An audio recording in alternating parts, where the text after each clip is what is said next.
TTD పాలక మండలిగా chairman BR Naidu ప్రమాణ స్వీకారం చేసి బాధ్యతలు స్వీకరించారు. అయితే బాధ్యతలు స్వీకరించిన ఆయన గతంలో ఉన్న చైర్మన్లకు భిన్నంగా వ్యవహరించారు.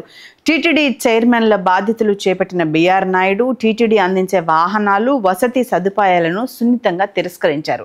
అలాగే ప్రమాణ స్వీకారం కోసం తిరుమలకు వచ్చిన ఆయన ఇక్కడ ఉన్నన్ని రోజులు సొంత వాహనాలను వినియోగించడంతో పాటు సహచరులు, బంధువులు ఉన్న వసతి గదుల అద్దెలు, భోజనం ఖర్చులను ఆయనే భరించారు.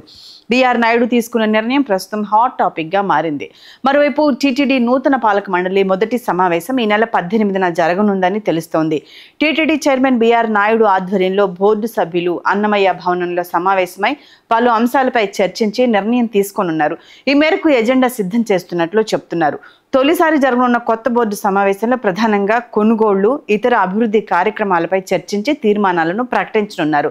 తిరుమల తిరుపతిలో భక్తుల సౌకర్యార్థం తీసుకోవాల్సిన చర్యలు, అభివృద్ధి కార్యక్రమాలను వేగవంతం చేయడంపై ఫోకస్ పెట్టనున్నారు. గత బోర్డు నిర్ణయాలపైన చర్చించే అవకాశం కనబడుతోంది. ప్రపంచ ప్రఖ్యాతిగాంచిన హిందూ పుణ్యక్షేత్రమైన తిరుమల పవిత్రతను కాపాడుకోవటమే ప్రస్తుత టీటీడీ ధర్మకర్తల మండలి ప్రాధాన్యత అన్నారు బిఆర్ నాయుడు.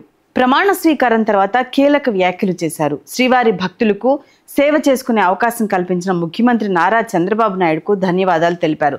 తాను చిన్నప్పటి నుండే ప్రతి సంవత్సరం వెంకటేశ్వర స్వామిని కాలినడకన వచ్చి దర్శించుకునేవాడినని, ప్రస్తుతం తిరుమలకు వచ్చే లక్షలాది మంది భక్తులకు సేవ చేసుకునే అరుదైన అవకాశాన్ని శ్రీవారు ప్రసాదించడం పూర్వజన్మ సుకృతం అన్నారు.